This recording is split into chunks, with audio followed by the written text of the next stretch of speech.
I never imagined I'd be dealing with someone like Karen when I moved into Oak Ridge Estates. After 30 years of military service, I was ready for a quiet retirement. The neighborhood seemed perfect. Calm streets, neat homes, and enough space between properties to ensure privacy. But it didn't take long to learn that peace wasn't part of our HOA president's agenda. Karen Wilkins ran the association like a personal fiefdom.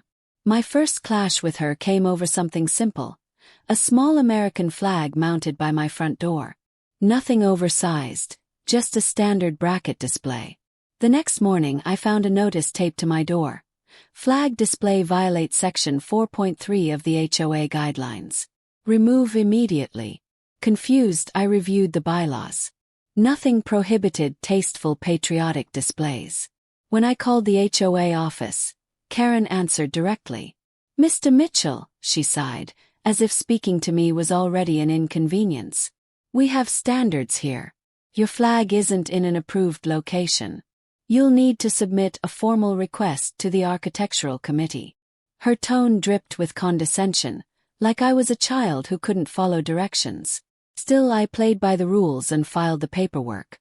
2 weeks later, my request was denied, without explanation. When I ran into her at the community mailboxes the next day, she smirked at me in a way that said everything she thought but didn't bother to voice. It wasn't just the flag.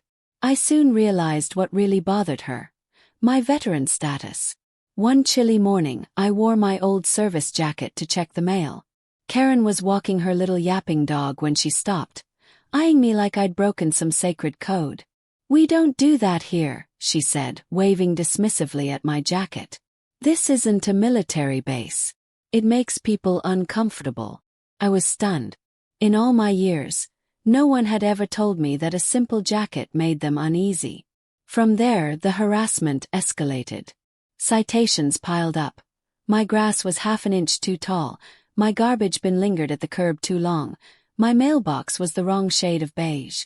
I fixed each one quickly, determined not to start a war. But then, something more troubling began. My mail started disappearing. At first, I thought it was the usual postal mix-ups. A missing bill here, a delayed package there. But when my Veterans Affairs checks failed to arrive 2 months in a row, I knew it was more than chance.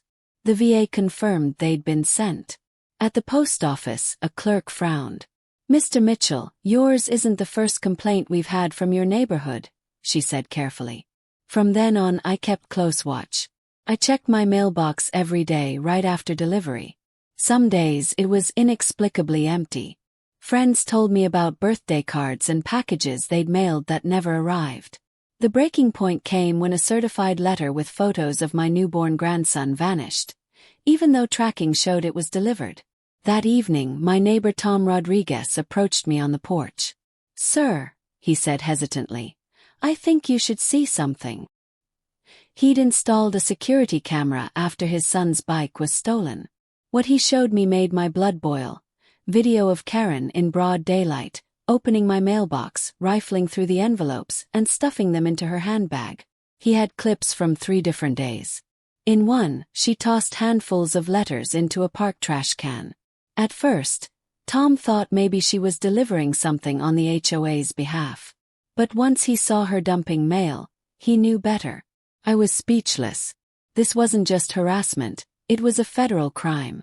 Tom shared the footage, and that night I called the police. When I mentioned mail theft, the officer immediately connected me with a detective. The next morning, Detective Rivera came to my house. She watched the videos, her face grim. "Mr. Mitchell, this is serious. Mail theft is a federal offense. We'll need to bring in the postal inspectors." She took my statement and the evidence, promising swift action. 3 days later, while retrieving what little mail had made it to my box, Karen sauntered up, her usual smugness intact. "Finding everything you need?" she asked with false sweetness. I kept my voice even. "Actually, no. Quite a bit of my mail has gone missing. You wouldn't happen to know anything about that, would you?" Her reaction betrayed her. Her eyes narrowed, a flush crept up her neck. Still, she forced a dismissive laugh. "How would I know about your mail? Maybe you're just not as important as you think. Not everyone gets thank you cards just for doing their job. I held my composure, but inside, I knew her days of control were numbered. Actually, Karen, I replied evenly.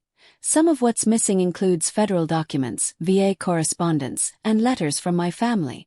Odd how they vanish between the time they're delivered and when I check the box. Something in my calm tone rattled her. She snapped back, her voice rising. You military types always think you're special. Always expecting recognition, discounts, handouts. The rest of us work hard too, you know. Her outburst drew neighbors from their homes. I stayed composed. I've never asked for special treatment, Karen, I said. Just the mail that belongs to me. That's when she lost control.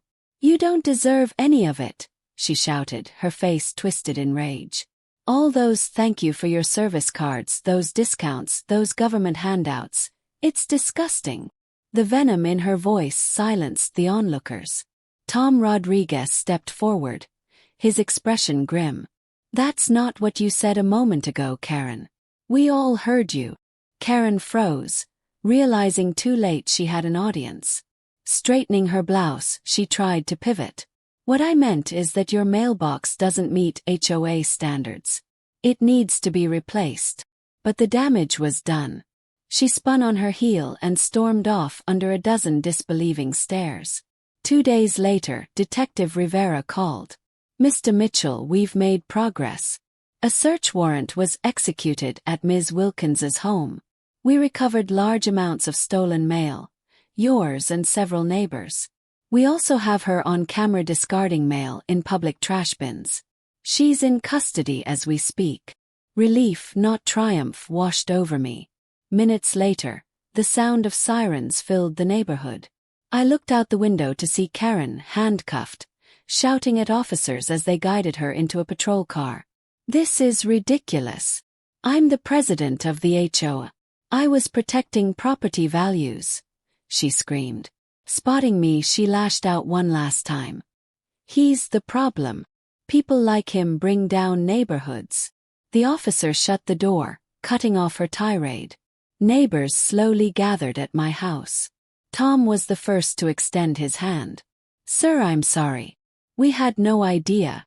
Others followed, introducing themselves, offering support, and admitting they too had suffered under Karen's reign but were too afraid to speak up. The week that followed was a whirlwind.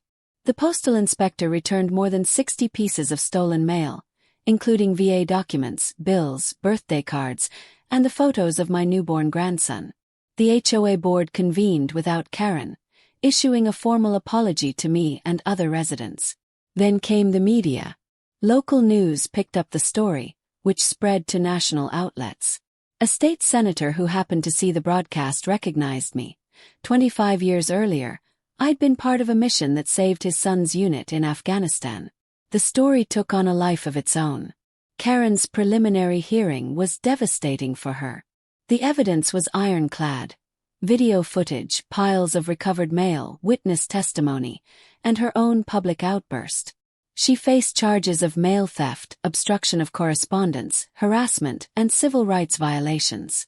The prosecutor emphasized that mail theft is a federal offense carrying up to 5 years in prison, with additional penalties for targeting a veteran. Bail was set at $50,000. She was ordered to surrender her passport. In court, her smug facade cracked. But I was just enforcing the rules, she stammered as the bailiff led her away. I was protecting our community. No one was convinced. Not the judge, not the jury, not even the neighbors she had once controlled through fear. In the end, Karen was sentenced to 18 months in federal prison, 5 years of probation, and ordered to pay $25,000 in fines and restitution. As she was escorted out, she glanced back at me, her eyes full of hatred and disbelief. To the very end, she believed she'd been right, that her authority placed her above the law. But Oak Ridge Estates would remember her differently. She became its cautionary tale, proof that even in the smallest neighborhoods, unchecked power can corrupt absolutely.